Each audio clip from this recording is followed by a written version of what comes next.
Russia has reacted to the Oval Office spat. They have called it a miracle that Donald Trump restrained from hitting Zelensky. The shouting match between the two heads of state, a rather unprecedented sight at the Oval Office, has now opened a Pandora's box not just for Ukraine, but all of Europe and UK, raising pertinent questions. Can Ukraine and Europe still count on the US coming to its defense? What happens to NATO's own security? And most importantly, is Europe even enough to deter Russia in Ukraine without US military support? We'll deep dive into those questions with our guests in just a bit.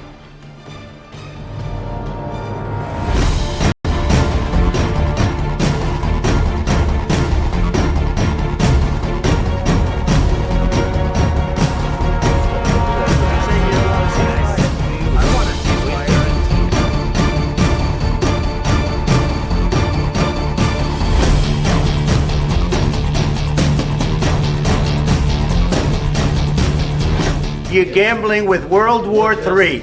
You're gambling with World War III.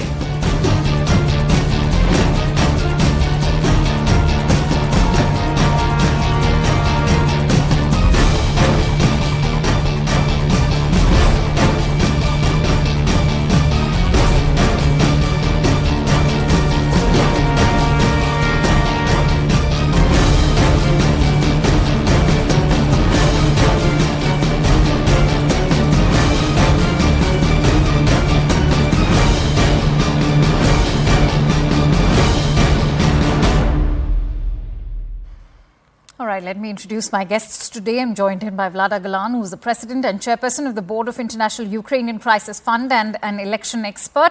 Tatiana Kukreva, who's a senior Russian journalist. Tara Kartha, former director at NSCS, and also Professor Andrew A. Latham, who's a columnist from St. Paul in Minnesota. Many thanks to you, ladies and gentlemen. Professor, if I may begin with you, is this now also a shift in America's own stand on fighting for democracies, or is this a pressure tactic? First, we hear that inflated claim of those inflated figures that Donald Trump used for defense spending on Ukraine. The real figures are now coming out to be something over $180 billion, whereas the US president has claimed that it was close to over $350 billion. And now, soon after that exit from the White House, we've seen how Ukrainian president has taken to X and he's tweeted out the fact that he wants to now make that minerals deal. Is this a pressure tactic? Well, first of all, there is no minerals deal to be had because there are no critical minerals exploitable at scale, and rare earth elements, which is a subset of critical minerals, which most people don't quite understand, and they confuse the language all the time. Ukraine has none of this. And so that's the entire discourse around this particular issue strikes me as bizarre because Ukraine has nothing to sell and America has nothing to buy. If the U.S. were really serious about critical minerals, by the way, Canada has way more. So stop talking about tariffs. Canada has way more. And the last time I checked, Canada's not at war with Russia. So there's that. Professor, just pardon my interjection, but so far it's been determined that there is titanium and lithium, and that as far as the entire mining resourcing is concerned, it's rather underutilized is what we are told. And yes, it is, a lot of it is in the eastern Ukrainian region, which, as we all know, is currently occupied by Russia. Right. And that's exactly my point, which is that most of those resources are not under Kyiv's jurisdiction at the moment. Okay. But even what is still in Ukraine is not extractable and processable at scale. It simply isn't. And so there is no deal to be had on that score.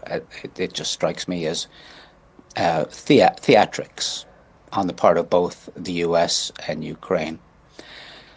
You know, the bigger picture, though, is that the United States is pivoting away from being the backdrop background sort of player in Europe. We're not doing that anymore. This administration has made clear, and this is a function of both a shift from unipolarity to multipolarity. This administration has made clear that the United States is going to be focused on hemispheric security, blunting and balancing China, and the Europeans have to step up and deal with European security issues. All right. I want to bring in Vlada now because we have very little time and I have all of them to incorporate. Vlada, I want to bring you in. What will the impact of a deal be? Of course, we know that Friday it's not happened. So right now the prospects of look quite gloomy. But what will it look like even if it were to happen? Because remember, the draft in itself has undergone several changes. Even today, what was being discussed was that it was just supposed to be a letter of intent without any clear-cut, broad outlines. So can that deal, first of all, even provide the kind of stoppages which Ukraine is looking for as far as the United States' own presence on Ukrainian soil is concerned with regards to any deterrence from Russian aggression?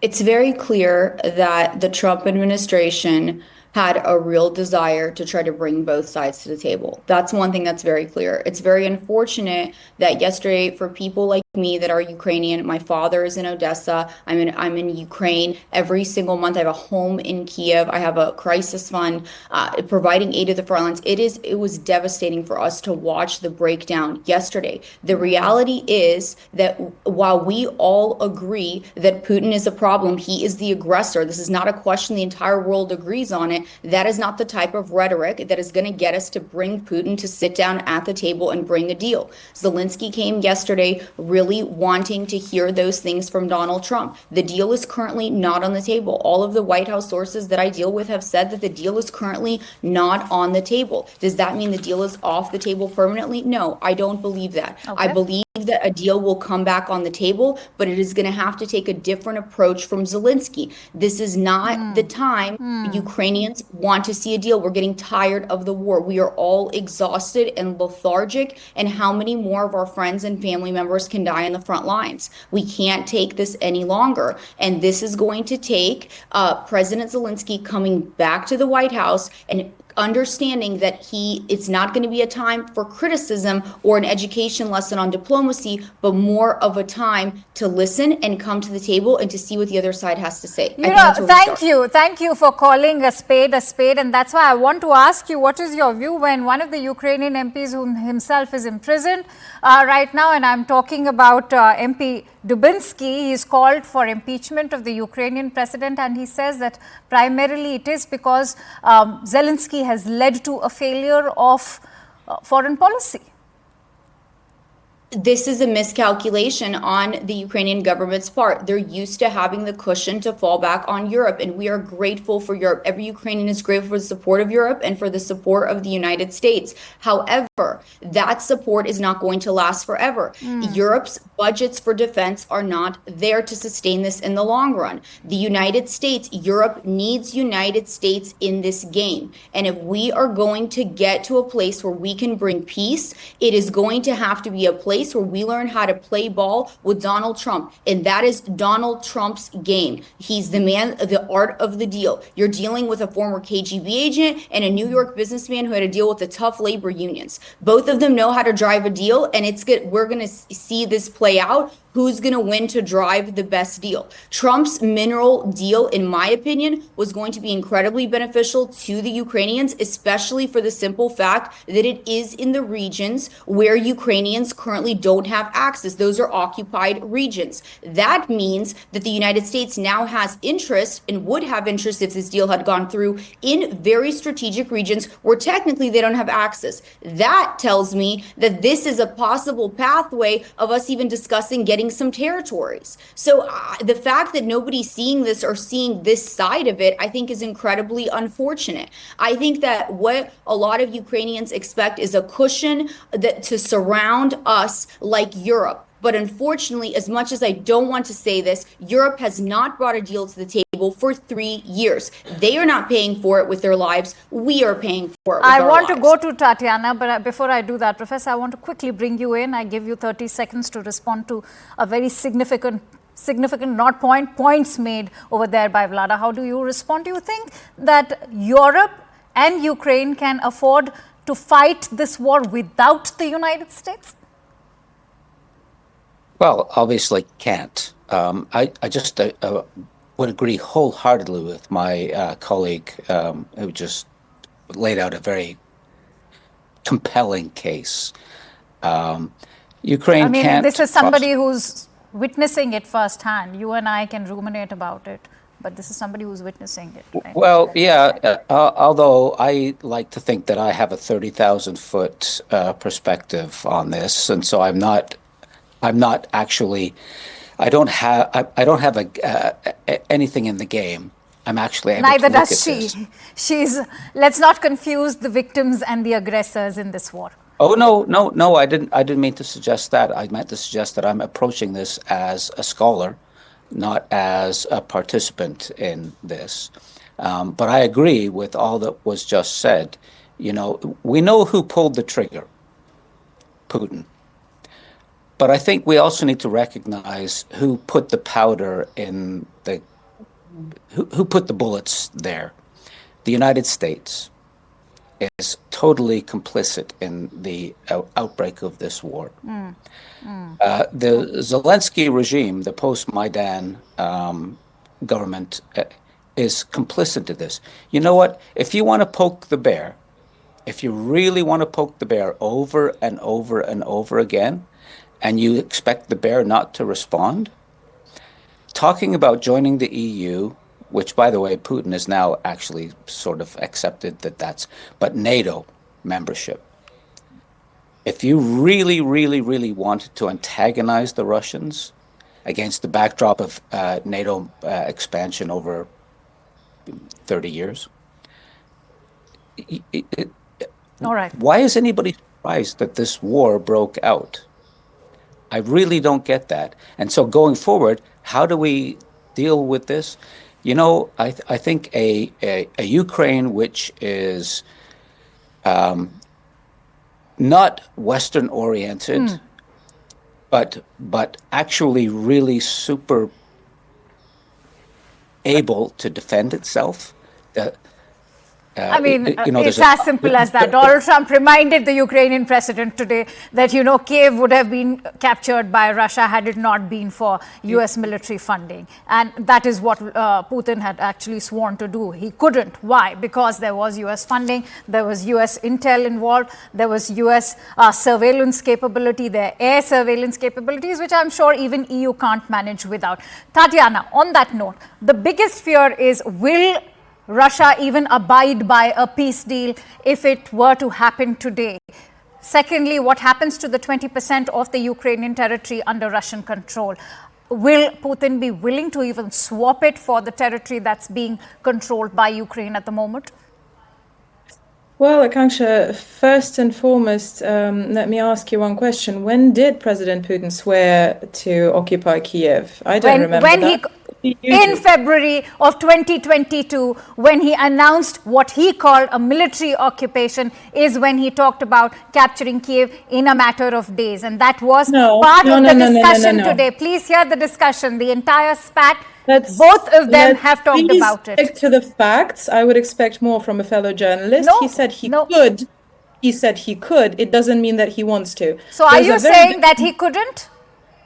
No, I'm saying that it was never an objective of that special military operation that was launched in February. Well, the US president and the Ukrainian president both believe so, that it was the military funding from US the American president believes it. That must be the truth as a deterrent. Sure. Look, this is getting... Then why haven't they been able to get inside Ukrainian territory? I mean, let's debate on facts. But please, I would really appreciate if we can go ahead with the questions that I have posed. Of course, but claiming that we couldn't... It's not me claiming. Inside Ukrainian territory is kind of insulting to the Ukrainians that have died for trying to deter our advances It's into not Ukrainian insulting. It is, I think, an honor for them that they've been able to guard their country from Russian aggression. There is no Russian aggression. There is Russia protecting Russian-speaking population in the east of Ukraine. That's for one. Second of all, I completely agree with Professor Latham that we need to understand that this conflict has never been as simple as President Putin at one point deciding to attack Ukraine. I mean, exactly like that. If you decide to poke a bear for years and he talks to you about red lines, then you might as well believe that when you cross those said red lines, there's going to be retaliation. We need to understand that back in 2014, when US officials were on Maidan, kind of stoking this, pouring that gasoline on that fire, there would have been repercussions. And they understood exactly what they were doing as well. So let's please stay at least around the facts. All right. We have stood by the facts. Please, Tatiana, I would appreciate if you also take into consideration what the US President today himself is talking about. He himself is validating the fact that it was because of the US protection that Russia couldn't take over the Ukrainian capital. And that's not just me who's saying that. It is the US President. So ask him to question his facts as well. And that is what Putin also did when he was announcing the so-called military operation.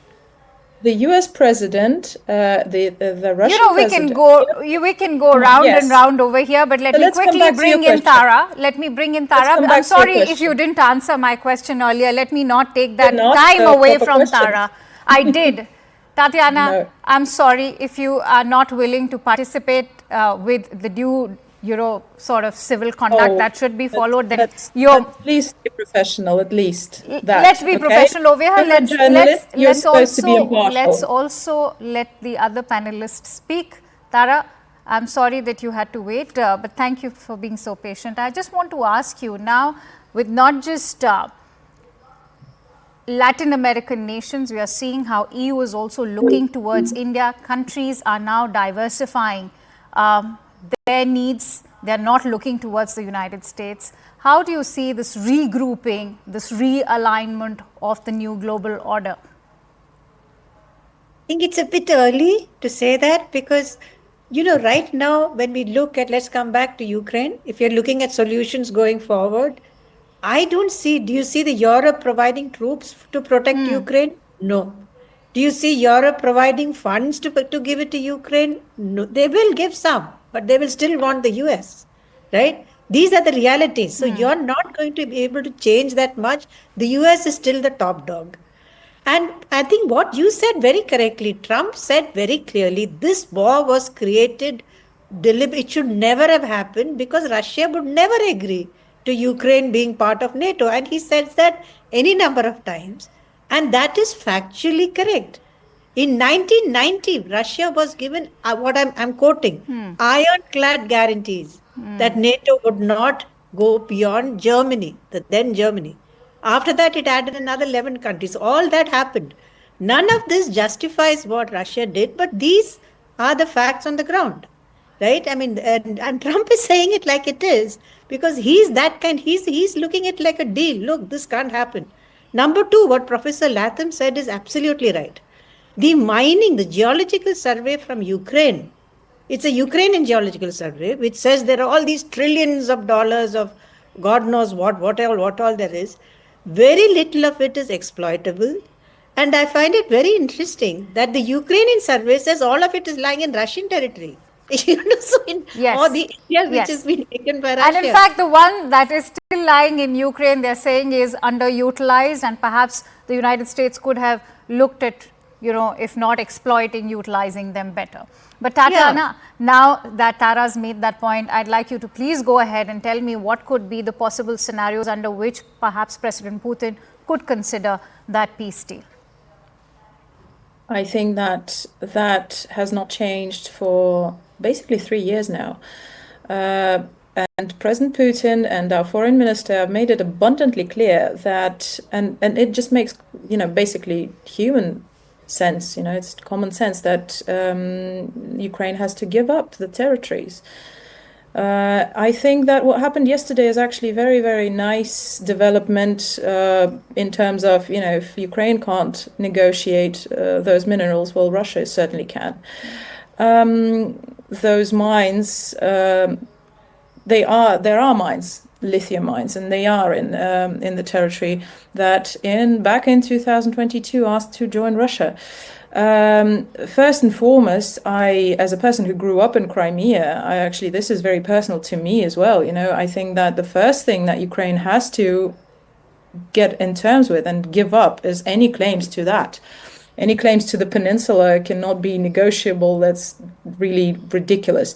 But also the regions that rejoined Russia back in 2022, they're off the table. They will never be on the table again.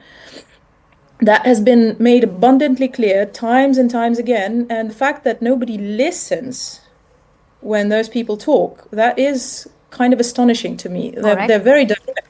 All right, quick closing thoughts. Vlada, I want to bring you in on the need for US presence as far as Ukraine is concerned. Because look, Zelensky himself has highlighted that they need at least 100,000 troops. Can the peacekeeping troops be provided? I mean, if you look at that number, is EU enough, especially France, UK, or even recent allies like Turkey? Will they suffice? The EU and Stammer has already offered, from the UK has offered troops, France has offered troops. Those in themselves are security guarantees. Part of this mineral deal had security guarantees in it. The question is, are they going to be able to be armed? How large is Ukrainians' army going to be allowed to be? But since we like to talk about facts here, you were absolutely correct that in September of actually 2014 is when Putin made the comment that Ukraine can be, and Kiev's capital, the Ukrainian capital, can be taken in 2 weeks. That comment was made in 2014. It was recorded in Time magazine on September 2nd and recorded in the New York Times. So that's a fact, and you were absolutely right when you mentioned that fact. Secondly, giving up territories. When you come to the table to make a deal, I have to put aside the fact that I'm Ukrainian. We have to put aside the fact of our personal biases. When you make a deal, you have to come to the table with no preconceived notions. Ukraine cannot come in and say, we want to keep every single bit of territory. Russia cannot come in and say, you have to give up 20% of territory. Ukrainians do not want to give up land. And I can tell you, my family has been kicked off of their land back in the 1800s into Bessarabia, which is now Moldova. And we are the last ones that want to give up our land, and we certainly don't want to go into a deal like that. But Ukrainians are going to come to this realistic, as hard as that's going to be. But for the Russians to say to give up 30% of our land, forget it. It's not going to happen. So, Professor Latham, how do you see the Ukrainian minerals deal? Is this any potential backstop as far as providing any security guarantee to Ukraine is concerned? No, I don't think this has anything seriously to do with the obviously ultimate resolution to this. And there's a short-term and there's a long-term resolution. And I want to agree with what I think most of my co-panelists have been talking about here, which is, you know what? The Russians have to get over the thing, because Putin really wants not just the battle lines today, but he wants Donetsk and Luhansk. He wants all of that to be recognized as Russian territory in international law. You know what? Not going to happen. All right, Tara, I want to quick. But the Ukrainians, just final point, the Ukrainians have to understand that they're not going to get what they want either. And that's the way in which wars are resolved. Unless one side wins outright, World War II, but this is not that. Most of the time it is everybody gets a little bit of what they want. But Tara, how is that possible? If you look at the peace talks that were happening in Riyadh without the presence of the Ukrainian president, how far can such peace talks happen? No, I think Marco Rubio made it very clear. 3 weeks. They've been negotiating with these people almost every day. Right? So it's not as if the Ukrainians were not taken on board. However, the fact is that the poor Ukrainian people have been fought to the death. I mean, how long can you do this? It's immoral. You can't do this to the Ukrainians. So Europe's, the glossy, standing ovations for Zelensky doesn't mean anything. That's tokenism for Ukrainians itself. Yeah, and defend those people. They will put troops on the ground as second line defense in peacekeeping, not for wartime. So that, I think, is immoral. Thank you so much. I think it was a very enriching discussion. We certainly hope that Zelensky's message reaches out to the US president and that negotiations, in fact, now